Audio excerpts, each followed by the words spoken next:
The following week, I'm scheduled for knee surgery. I'm going to have my third ACL surgery. Had detached my ACL, among other things, in my knee. It was really a consideration. Do I do this a third time? Because that's the option he was giving me. I just want to say thank you, and I'm going to give you a hug.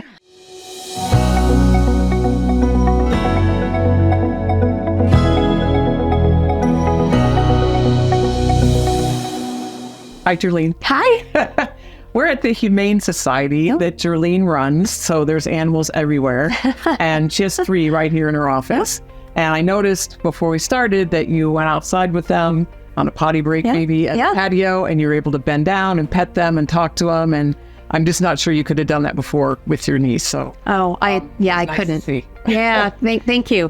I couldn't have done that, or let's say that I wouldn't have been able to do that without really putting a lot of thought into it and keeping the position of my knee in the right place. Because it was unstable.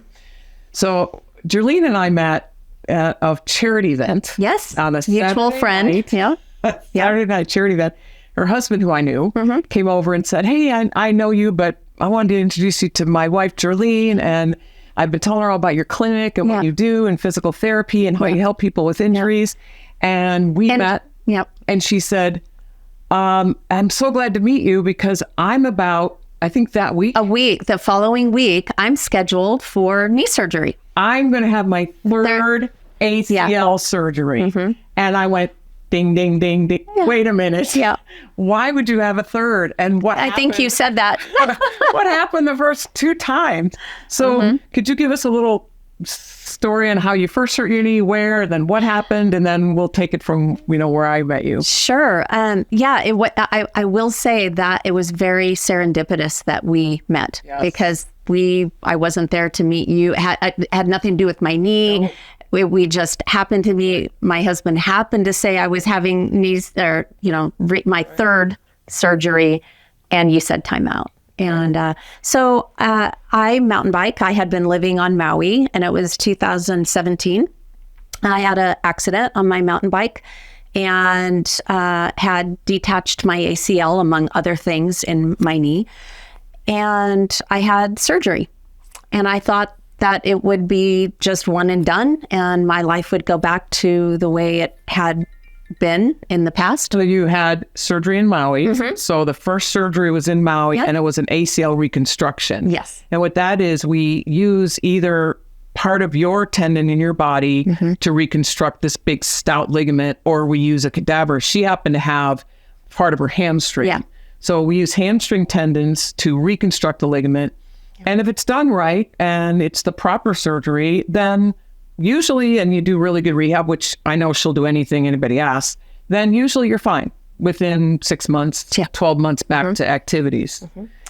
So I had the reconstructive surgery and went through rehab. And of course I was running the Maui Humane Society at the time, and I was juggling my rehab and working and I didn't know what to expect. My knee never felt like it did before the surgery. But life goes on, and I ultimately took a different position out here in Nevada and moved, and kind of that takes time, and got settled in out here. But knew that my knee, it just didn't feel right. It was not feeling stable. And so went to a different orthopedic surgeon here in Nevada. And they did the x-rays and the MRI and whatnot, and determined that my surgery had failed and I didn't have an ACL. And that felt very devastating. But what am I going to do? I scheduled another surgery. And so my first surgery happened in 2017. My second surgery happened at the very beginning of 2020. And so I had that surgery. So in that one, they used a cadaver. Yes. Because you can't take, your tendon's gone, so you can't do that. And so meanwhile, she's going through rehab all this time. She's had another surgery, which, surgery itself, the anesthesia and the downtime and there are major risks for surgery, major. And so here she is having her second one and in 2020. And then you went through rehab. And then what happened after that? Pretty much the same thing that happened the first time. I went through the whole process of rehab, and it was winter, so I wasn't doing a lot of activity. I don't ski anymore, and but then spring and summer came, and it's like, this just isn't. But maybe I need to strengthen it more. So I really focused on trying to strengthen my knee, and just really get it as strong as possible. But it just still didn't feel right, and went back to the surgeon that did the second surgery, and he determined that one had failed. That was doubly devastating. And it was really a consideration. Do I do this a third time? Because that's the option he was giving me, a third reconstructive surgery. Another ACL surgery. And it was then shortly after, then you decided to do it. I did, but it wasn't an easy decision. And I asked him, why did this fail? And he said, well, I can't really tell you. It's not common. It shouldn't. Now in hindsight, we know why it failed, but shouldn't have failed. But I was really considering, we're active. I mean, I'm not in my 20s, but I'm still active. I still mountain bike. I still want to do all the things in my life without those limitations that my knee was giving me. So we scheduled it. And then this friend of my husband's invited us to a fundraiser event. Right. And we went, and we just happened to meet you. And my husband happened to mention that I was having surgery the following week, my third ACL reconstructive surgery. And that's when I always go back to, you could have just said, wow, good luck. I really wish you the best. You could have done that, and that would have been perfectly okay, but you didn't. And I really go back to that. I'm glad I didn't. I'm glad you didn't. So, again, ding, ding, ding, ding. So there's only a couple reasons why ACL surgery fails. Graft placement in surgery. And then if there's something else going on in the knee that they missed or didn't see or didn't address, that would affect the graft. Because these grafts are stout ligaments, and we put screws in both ends, and they're usually quite strong. So I said, all right, well, I'm going to talk to you like you're my patient. Yeah. And I knew her 5 minutes. And I said, I would cancel your surgery next week.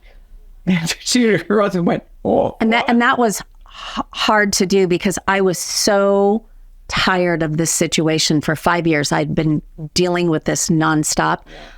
I really wanted it to be over. And I thought, what are the odds of a third one failing? But you convinced me. Hi. Hi. So I said, first of all, let me find out if you're going to do this, because ACL revision reconstructions are a lot harder than primaries.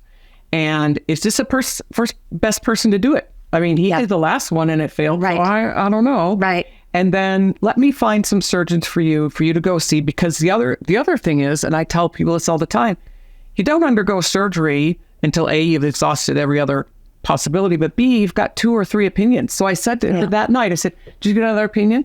No. I went, okay. And in hindsight, that feels a little silly. That's okay. But most people don't know that. Yeah. That's okay. Most people have no idea. That's why we're educating people about it. Mm-hmm. And so they went away. On the Saturday night, I text a friend of mine who's in the medical field here in Reno. And I said, I just met someone. If you were going to do an ACL reconstruction, would you have this person? Just tell me yes or no. A big old no came across my screen. So I said, okay, we know that. So I did some research, and I found a couple surgeons I thought were experienced in ACL reconstructions and revisions. And also I think that would give her a better exam and maybe look at it a little differently. In the meantime, I examined her. I said, you come over, we're going to throw you up on the table. And I examined her, and she had 3 things wrong in her knee. Yeah. Well, you can't just fix one thing and ignore the others. She had instability in her knee. She had a torn cartilage. She had a torn ligament. If you just fix one thing, all these other things are going to make sure that does not work.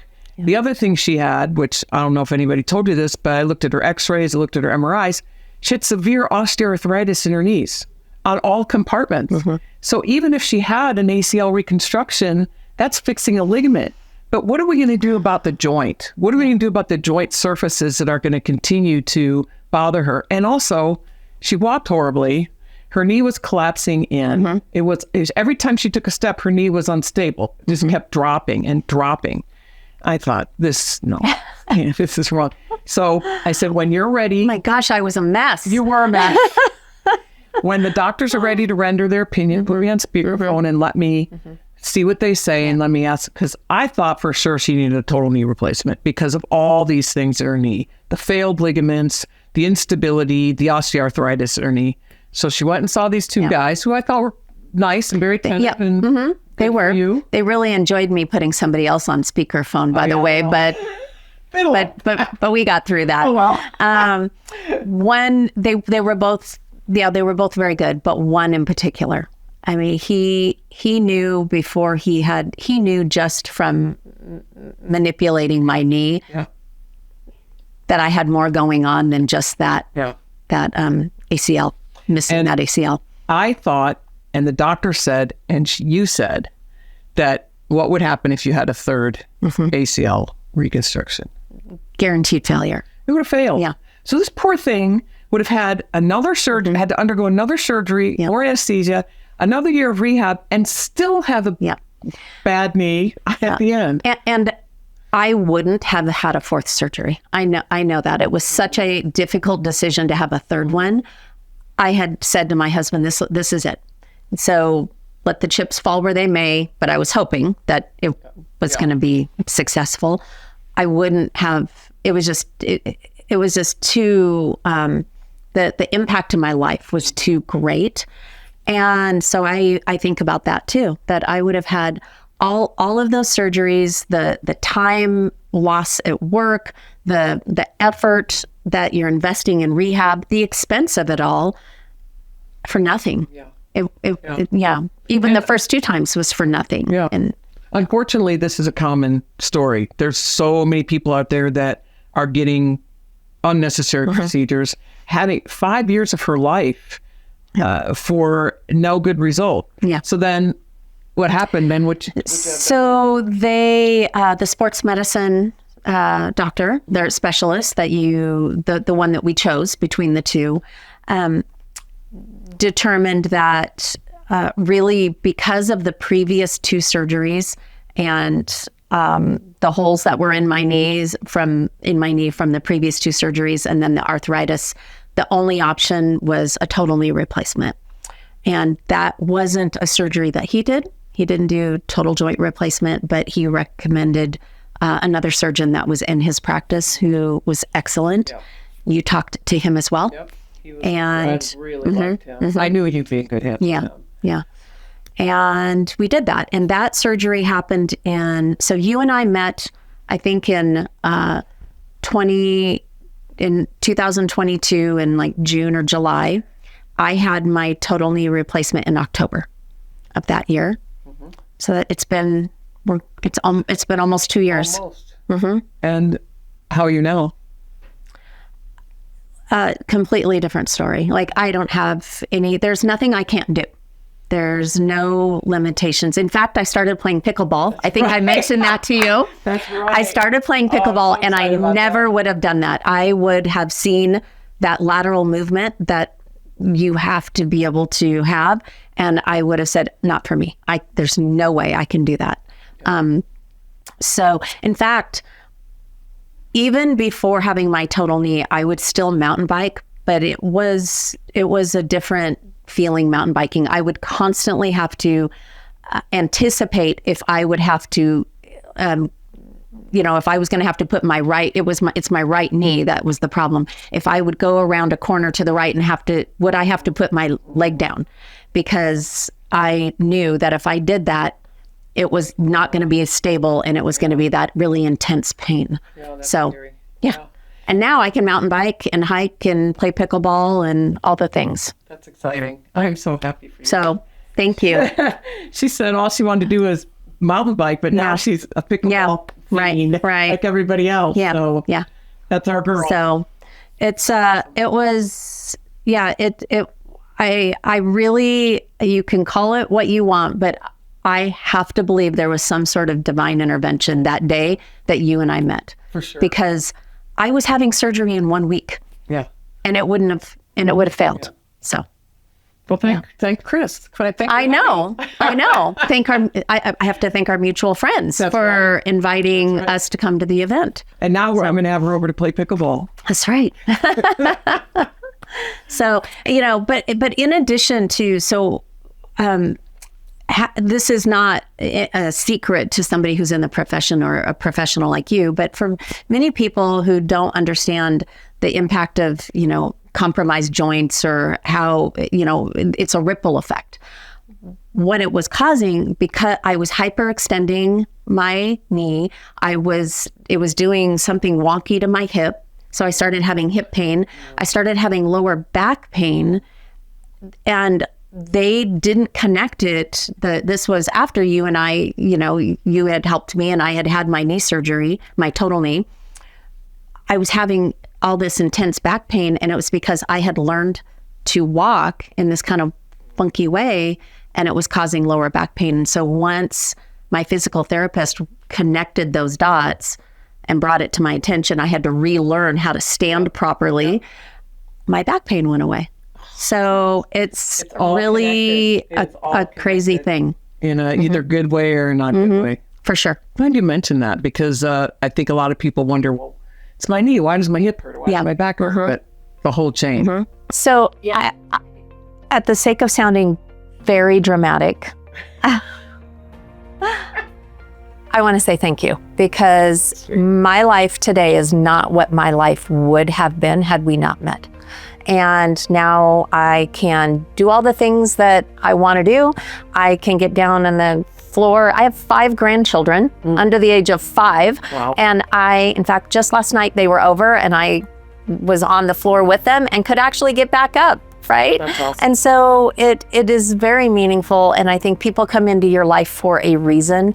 And you came into my life for a reason. And I just want to say thank you. And I'm going to give you a hug. You're welcome. It all worked out so it did. Great, didn't it? It did.